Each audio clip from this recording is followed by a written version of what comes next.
ways we do handle our health. And a society which is not healthy cannot do business. Friends, we have a lot of work to do. And I would like to appeal to our friends from Kasita, as I said earlier on, that this information you get, the experiences you go through when doing your business, should be brought to our attention.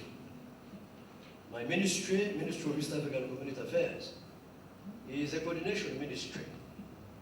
And we are there for you so that we are able to discuss these issues when, for example, we hold the Council of Ministers meetings. Because at the moment, previously, there used to be a Council of Ministers which would meet twice a year, and it was a bureaucratic council meeting that would not discuss issues critically. Now, since I got in and as chair of the Council of Ministers, I was able to introduce a different approach to dealing with issues of managing our community. And in this regard, my members and I agreed that we need quarterly meetings of the Council of Ministers responsible for East African Community Affairs, together with their permanent secretaries, wherein we can interface with all institutions and organs of the community, the Secretariat and its departments, and deal with issues arising out of implementation of the protocols that we have agreed upon. And so when you have issues of this nature, some of which, as I said, I'm aware about, please don't hesitate to come to my ministry. Let's have a dialogue on it, so that when I go to the next quarterly meeting, which is next month, I'm fully armed with information about what is going on, so that we do not just write and agree on protocols, but we get them implemented practically.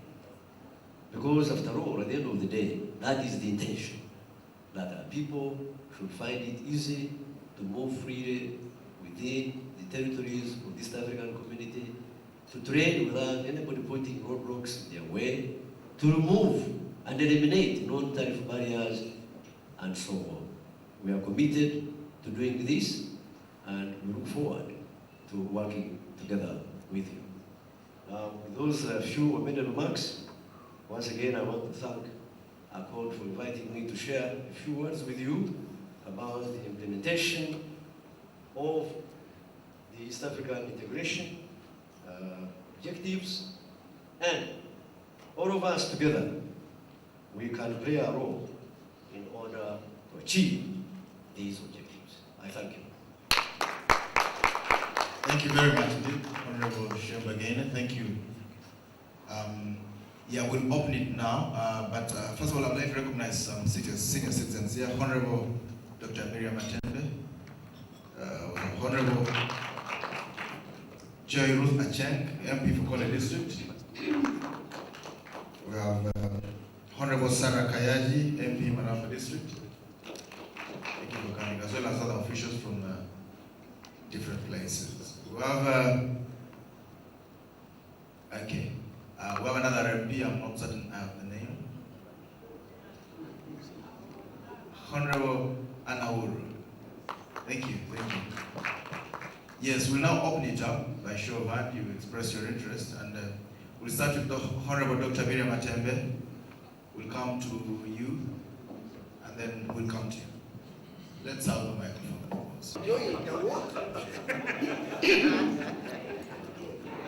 Thank you very much, Mr. Chairman. Of course, as usual, we thank ACORD for the opportunity to discuss these issues which concern us. I want to thank the presenters. But I want to begin by sympathizing with the Honorable Minister, because indeed he told us he was out of the country, and he just walked into his office today, and he was given a paper which had nothing to do with what we came to discuss here. And therefore, I want to express my sympathies with you, Honorable Minister. And I am therefore wondering whether, if there is that inefficiency in that ministry, where we go. I'm sympathizing with you really. Because, you know, I would have used the diplomatic language, but you know I lack it. And yet I must speak my mind.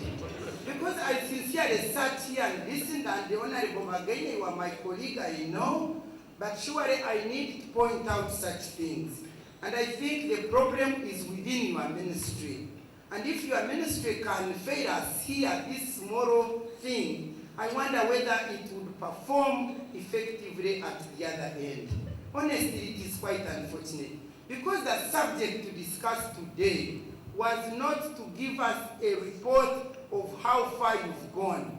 It was to tell us the opportunities and challenges for the citizens' participation in those processes you are telling us.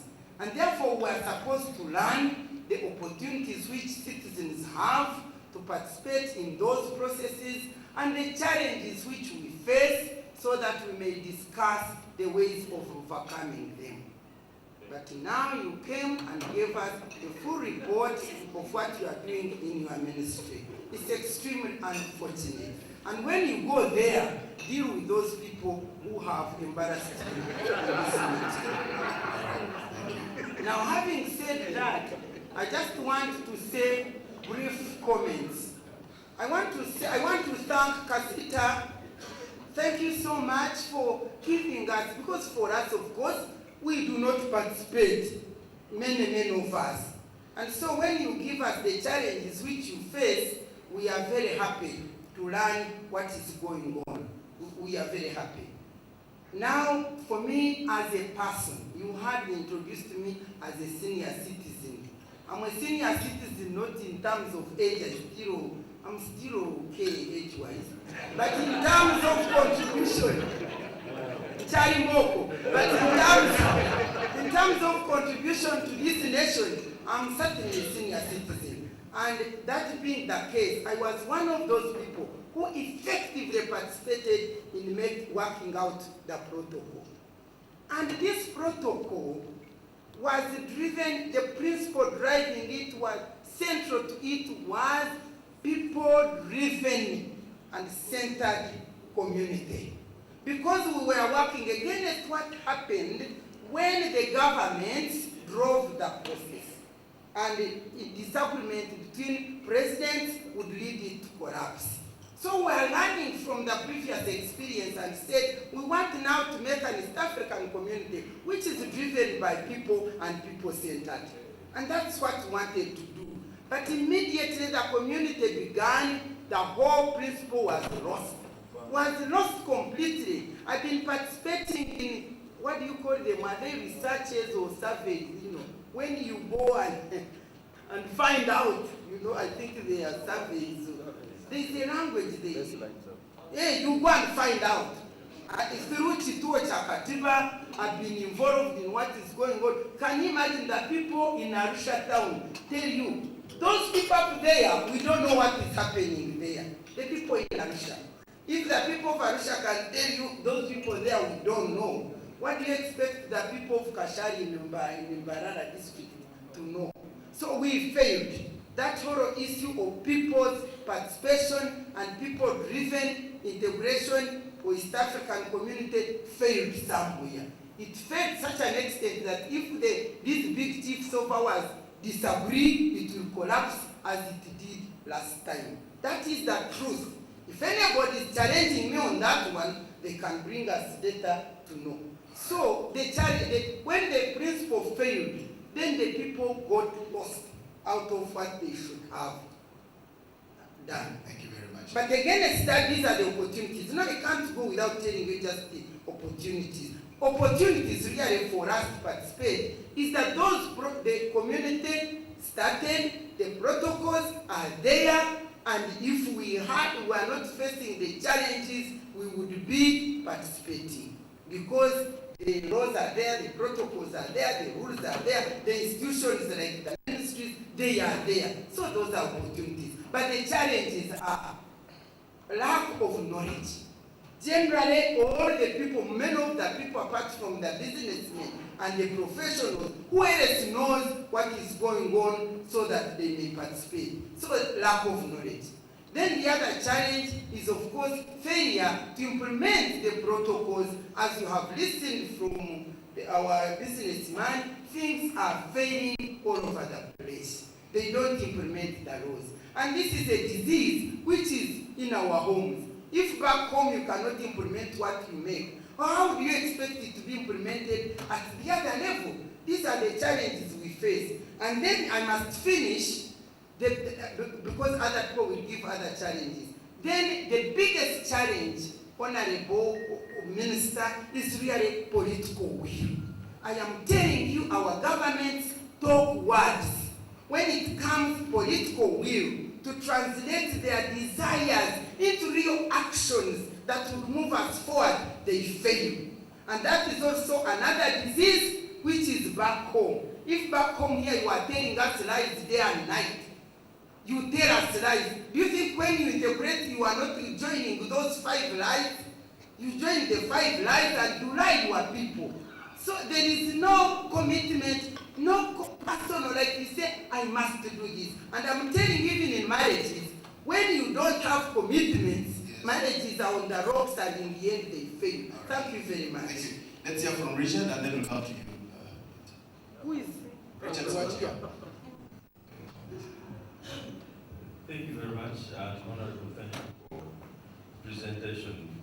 The writers from Honorable Matembe notwithstanding. I want to go back a little bit to what was mentioned by Professor Ndeleta and Kasita. I think there is one thing that we need to bring into the discussion, which is that the common denominator for integration is the democratic culture. Because, you see, the integrating means that you are bringing together different expectations. So the minimum you should have is a democratic culture within those different countries.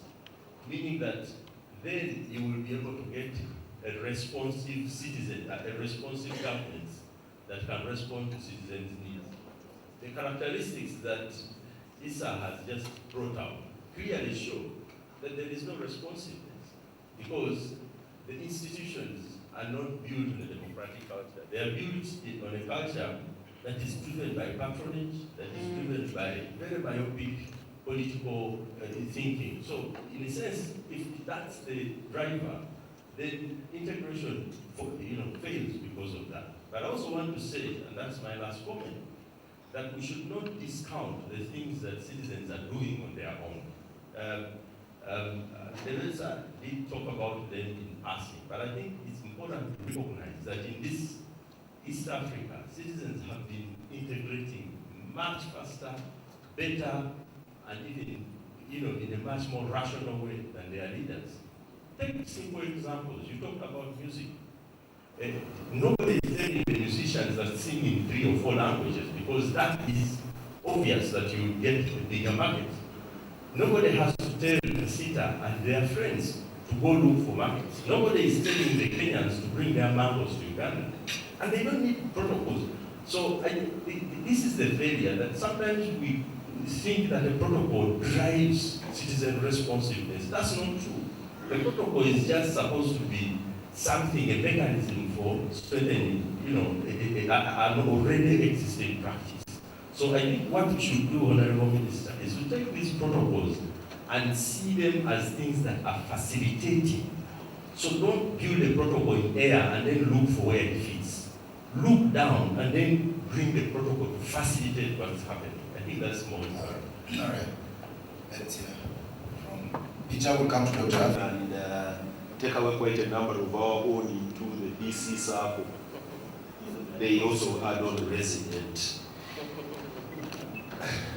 Now, going to the community, I'll start with an old analogy. As a student in Senior 1 in St. Peter's College, Tororo, I was one of the people that participated in the East African integration by default or by abusing the laws of the land. As an S1 student, I crossed the border from St. Peter's College, Tororo, to smuggle Blue Band, and Omo, and bring it and sell it across the border. We would make money. I'll tell you that by end of S1, I was richer than several of my teachers. I became poorer along the way because of education. But it tells you of the needs of the citizen. The notion of integration should be cultivated at the level of the need of the citizen, not at the level of the leadership. What we have when we generate protocols and signed documents are governments relating to governments, not the people relating to the people. The EU that seems to be the model of integration that we look at first generated infrastructure that allowed people to move from the UK across the Channel to France unimpeded, and then said we need laws to govern this. They created the transport system. When you look backwards, can you integrate at an East African level when you have conundrums of disagreements across individual countries? If you had an education system that none of us here can say you can send a child to what was called the national school, Chigezi College Mutobere, St. Peter's College Tororo, Obote College Laibi, Komboni, you cannot have the national schools operate at a native level. You want them in Wakiso, you want them in Mukono, near where you are.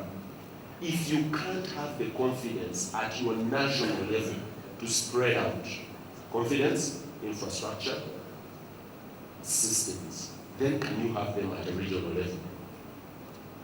So you are nativizing and localizing education, but you want to expand to East Africa. Is that possible? In trade terms, I'll use two examples. Kenya signed the most protocols with South Sudan, but Ugandan businessmen, the common businessmen, did the businesses. They traded in watermelon, they traded in the maize, they traded in produce. Kenya was signing protocols. So where is the business? So the businessmen will move the community, not Honorable Shem Bagaine, not the guys that are signing the protocols. We need to look at where are the citizen interests before we go to the politics. And this community, finally, is bound to hit where we were at in the 70s. Because the little disagreement between one Jakaya Kikwete and one Paul Kagame almost sent us under. And then we went to a coalition of the willing.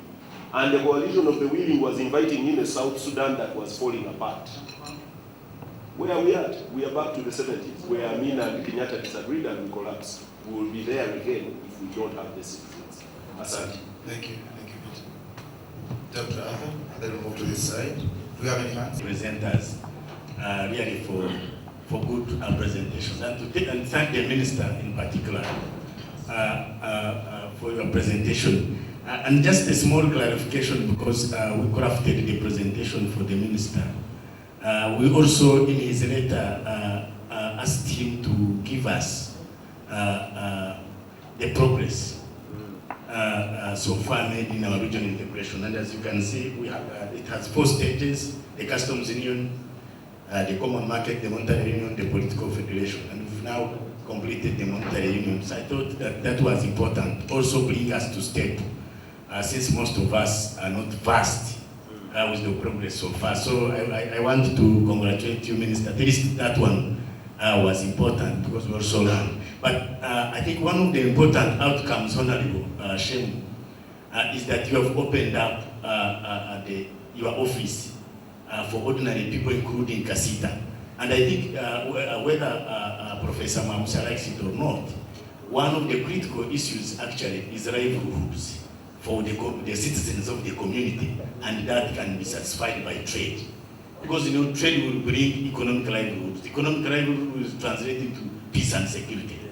And so it is okay to be driven by trade, imperative, and then of course other issues. So Minister, that you have opened up, because I think listening to Mr. Issa Sekito, the traders actually are driving regional integration. But when they get problems, they don't know where they are talking, where to go. And one of the recommendations, the request that Mr. Sekito made is where do they go? But also talked about the legal redress. The court, maybe minister could comment. Okay, they can come to the ministry. Maybe you could tell us which office in the ministry to go to, and if they needs recourse to the rule of law to the court, where do they go? Because now you need to decentralize, because they could also croak the ministry.